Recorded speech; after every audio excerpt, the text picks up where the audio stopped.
Life truly is one big mysterious gift. I've been saying this a lot on the podcast, but the less you look for something, the faster it's gonna come. I want to talk today about anxious attachment, and this ties in to my journey that I stopped looking for resolving this, stopped looking for something outside of me, and all of a sudden it comes to me. And I find it so fascinating how when you start applying all of this, it actually works. It's one thing to understand this mentally. It's another thing to embody it and then to actually be it and live it. You can listen to my podcast. You can listen to this, to my journey, my explanation around anxious attachment. But if you don't implement it, nothing's gonna change. So what's been happening for me lately? Let me go back to the beginning first. I've been also sharing on the podcast, and I don't know what episode. Sometimes people come to me, "Hey, I listened to your episode." I'm like, "What episode is that?" Okay, I don't remember what I said, because it's all channeled. It's all coming in, mixed in with my own experience of life.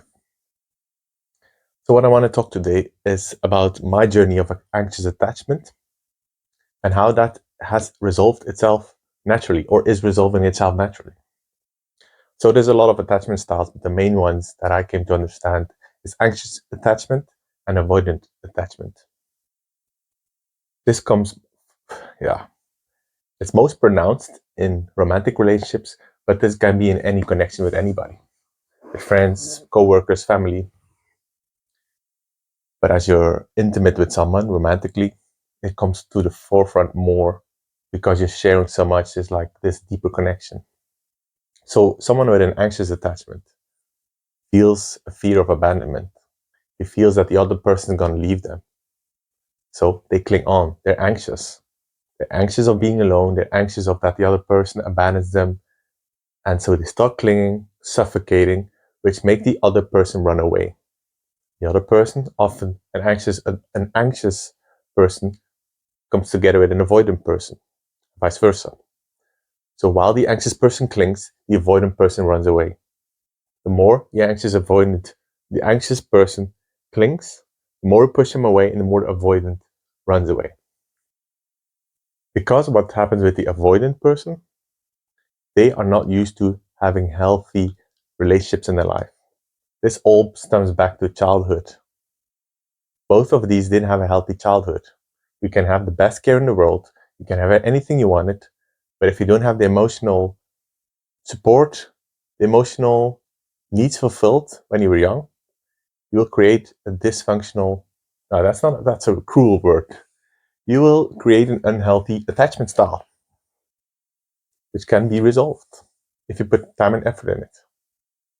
So the anxious person didn't get their needs met when they were young. The avoidant person didn't have healthy relationships. It wasn't safe to create a safe connection with someone else. So then now, when an anxious person comes to them, "Oh, here's my love for you," and the avoidant person receives that, "Oh no, I can't be intimate with you. I can't be vulnerable with you. It's unsafe. I need to run away." So the more the avoidant person runs, the more the anxious person is going to run after them. And when the anxious person stops running, the avoidant person stops running. It's like, "Oh, he's not running anymore. Let me come back a bit." And then the anxious person can be like, "Yeah, they're back. Grab on." And the avoidant person like, "Oh no, I'm gone again." It's like this cat and mouse game. Running, chasing, stopping, going back. And you can also flip these roles. The anxious person can be after all like, "You know what, fuck this shit, I'm running out." And then the avoidant person can be like anxious or like, "Oh no, they're actually gone. I can't keep running. I need to chase after them." And it comes back again and back up again, and back again. So that's like the basic rundown of the two attachment styles in my own chaotic way. You can have a mixture of these.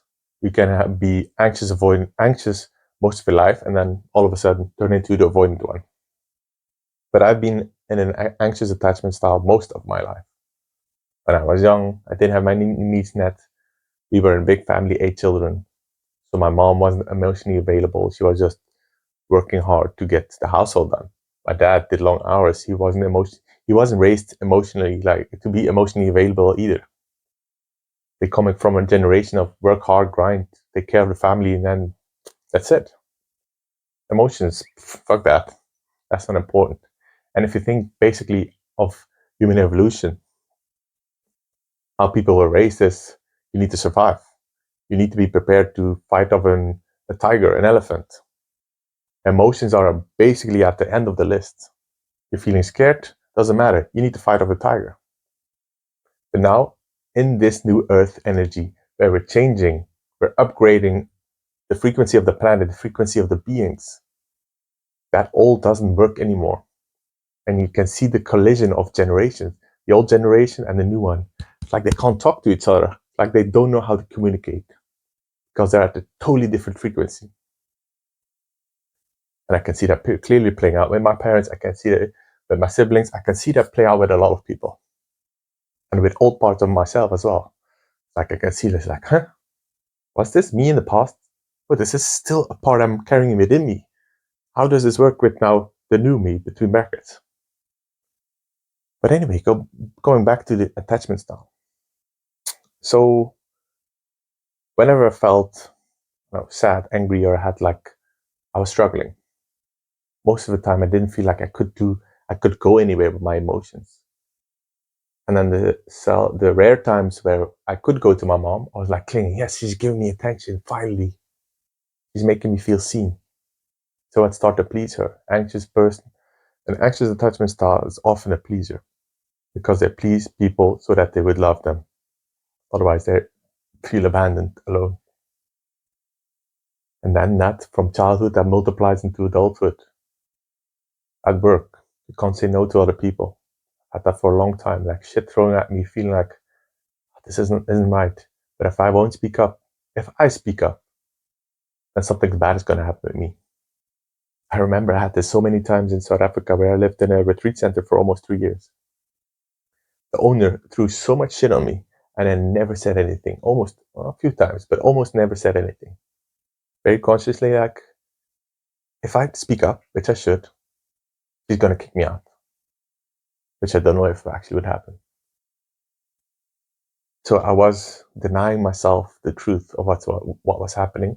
I was putting myself down, making myself small, just to please someone else, which would keep this ball rolling of me being anxious, me not stepping out of who I am, and then also making the other person not step into their responsibility. So when the anxious person is not doing their role of fulfilling their own needs, also keeping the other person, the avoidant or whatever the other person has or is, keeping them in their own victimhood. Because they actually don't want to run away. It's exhausting for the avoidant to run away. It's exhausting for the anxious person to chase. So now how do you resolve this? How do you resolve an anxious attachment style? It is simple and challenging. It can be challenging. It was challenging for me. When I realized, it took me till 2021, 29 years before I understood I had an anxious attachment style, before I knew there were attachment styles. So again, a woman, she was avoidant, I was clinging, didn't realize, breakup. And then I was like, oh, I'm an anxious why do I keep saying anxious avoidant? You also have this combination of anxious avoidant or avoidant and anxious, but I'm not going to go into that, but I keep slipping my tongue. So maybe I need just to say it. So I had this anxious attachment style. And I started delving into this. So like, where does this come from? Okay, it's come from childhood. Okay, I see this being repeated over and over and over in my life. The solution to resolving this pattern, to give myself what I need, to give myself what I think I'm looking for in someone else. So how does it work practically? I would be infatuated with almost every woman that I meet in my life. Always projecting onto them like, okay, I found you now. You're beautiful. Even though I know you for 3 minutes. You're the woman of my life. No, that's exaggerated, but you get what I mean. So now you're going to fill this hole inside me. You're going to make me feel whole. You're going to make me feel respected. I can't just lay back and you're going to fulfill all my needs.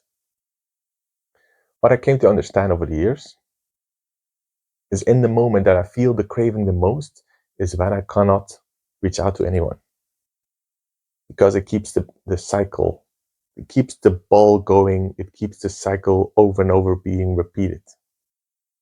And this might sound counterintuitive. Okay, you're struggling and you're saying not to reach out. When you are anxious avoidant, yes, that's what I'm saying. Because that's what I did over and over and over again. I would sit somewhere, I would have a challenging emotion, sadness, feeling lonely. I would grab my phone, I would go either on Instagram, I would WhatsApp someone, Google nonsense. I don't know. I used to Google random stuff just to numb myself out. But then I realized that's not the answer. So for a period, that's what I did consciously. I felt the craving, I come back to myself. Often I failed, often I did go outside of myself, but I kept practicing this consciously. Because an anxious person needs to understand, needs to learn, needs to actually remember. Because this is how you came into the world, as feeling whole and complete. An anxious person needs to remember that they are already safe with themselves, that they actually don't need anybody else. But I've been saying in the podcast over and over. But this is very clear with an anxious person. Anxious. There was so much anxiety in my life, and I still have anxiety, but I know what to do with it now. I can just feel it and transmute it. So after practicing this for a long time, I could still feel that. I could still feel this craving outside of me. But now for the last, let me say, I can't put a number on this. But I always loved dancing. I'm not sure if that's true, but I've started doing ecstatic dancing. It's like a free form of dancing where you can just be yourself and move in the way you want to. I've come to fall in love with this 3 years ago. Since then, doing that a lot. And then when I had my burnout in April, for 6 months I didn't dance. It was like there was no joy in me anymore. I didn't like the things I used to do. I didn't know what I liked anymore. And I had to withdraw from the outside world, process all my cravings, because I had so much withdrawal. I basically went off social media, off the grid, basically. No connection with friends, purposely, because I didn't, for the first time in forever, that's a song. I've been watching a lot of Disney films the last week. That's a song from Frozen.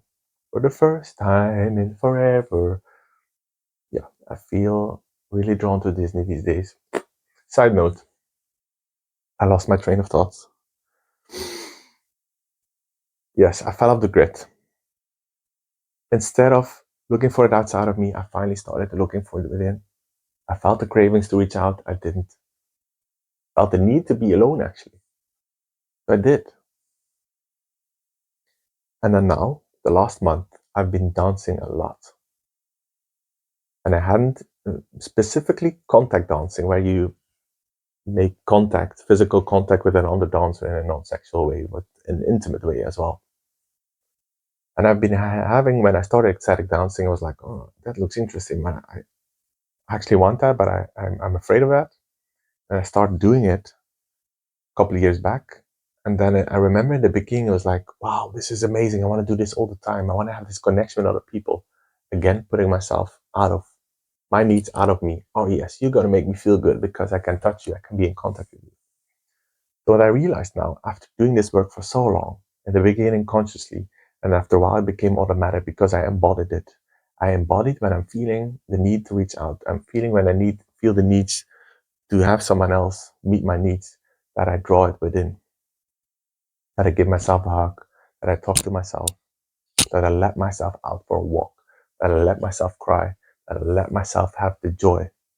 Whatever I need to experience, I give it to myself.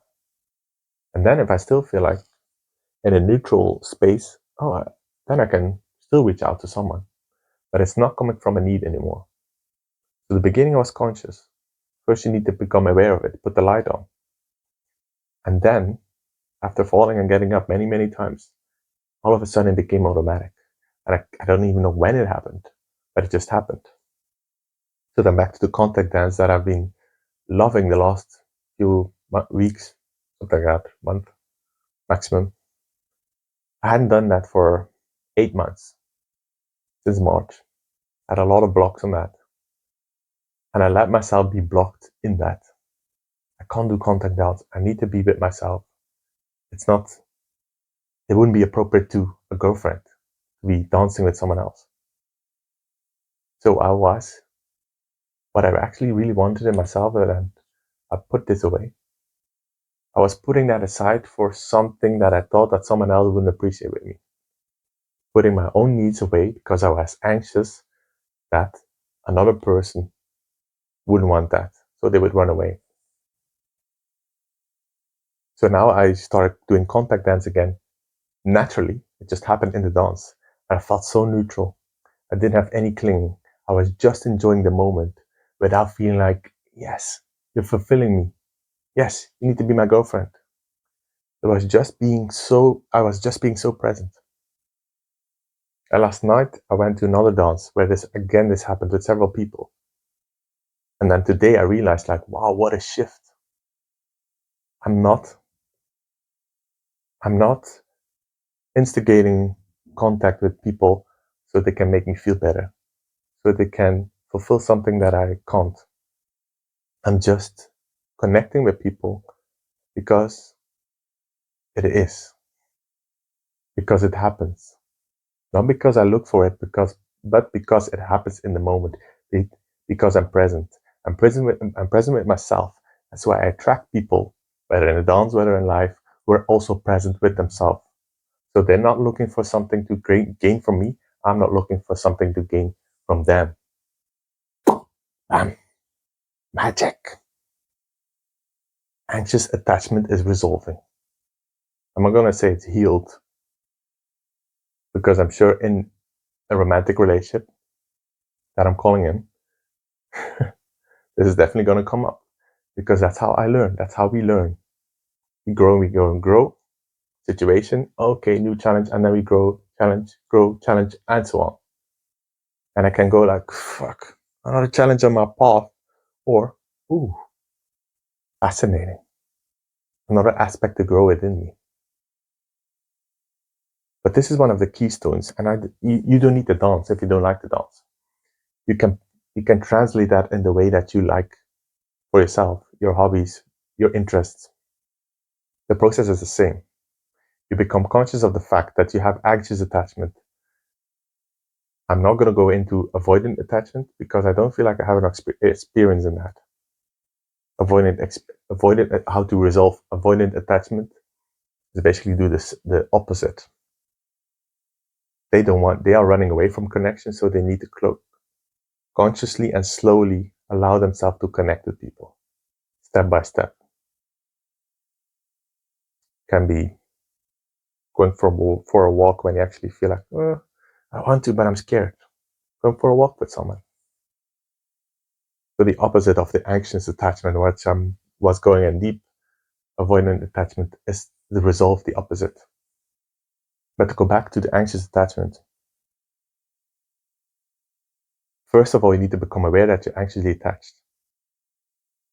And chances are high, if you're listening to this, that some part of you is. Some part of you has that pattern, which you can resolve. A pattern can be broken by becoming aware of it and then choosing something different.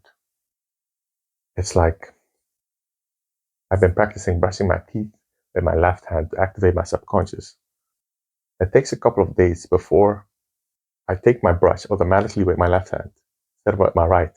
And then first it's awkward, like, how does this work? And then it just becomes automatic because I've chosen a new pattern. And then my brain is like, okay, we were going this way.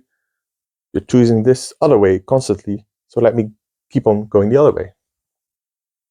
So when you're feeling this anxiety come up of like, I need you to make me feel good because I feel shit right now.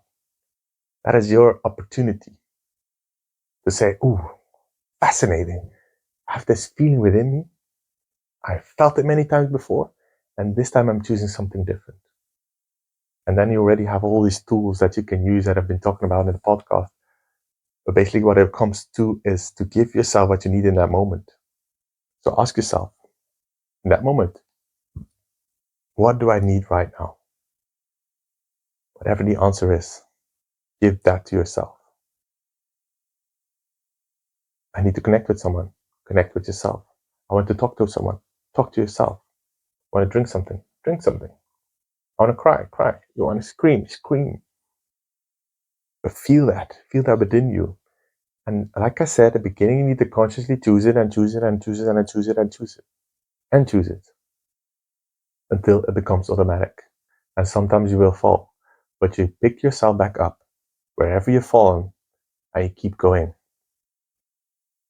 A fall is just another step on your growth trajectory. It's not you going backwards. You don't need to, like I've done in the past. I played Monopoly, I would throw the whole thing in the air. I'm losing. Fuck this game. Not because you fall that you fucked up the game. It's part of the growth. I'm not going to do this perfectly. I'm not doing this perfectly. I'm just sharing what I'm going through as I go along. I wasn't looking for this. I said to myself months ago, I'm never doing contact lens again because I can't do that with my girlfriend. And now automatically this happened and I feel so absolutely calm and confident. I'm not looking for something from another person. I found it in myself. So I can just enjoy myself being present with another human being. We're being together. So take this as your cue, this whole episode. To find what you need within you.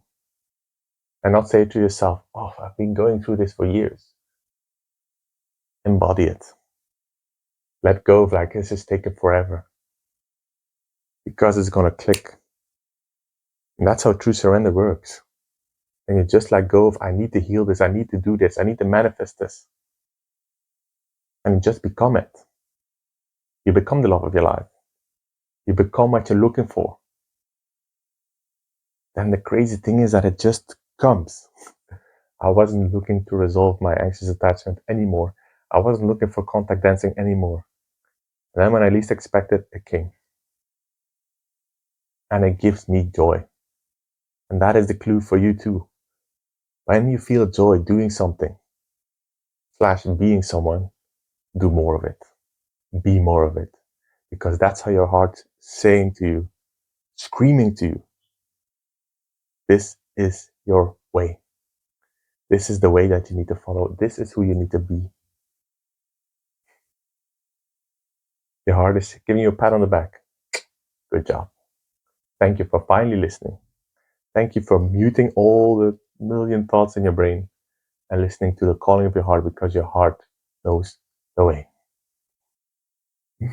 I'm smiling from ear to ear because this is coming straight from my heart too. And I've enjoyed this process. Weird to say, I've struggled a lot over the last months, the years, whatever. But now that I've arrived at this checkpoint, I've actually enjoyed all of it. Even if I didn't enjoy all of it, I've enjoyed all of it, if you get what I mean. And if you don't, you'll understand when you get there, on your checkpoint. Thank you once again. Well, not once again, but thank you for tuning in, for being open to your growth, for following your heart, for following the call of what you need, you specifically, which can't be the same as someone else. Might look the same, but you are unique. Your path is unique. So you need to follow the advice that only matters, and that is your own.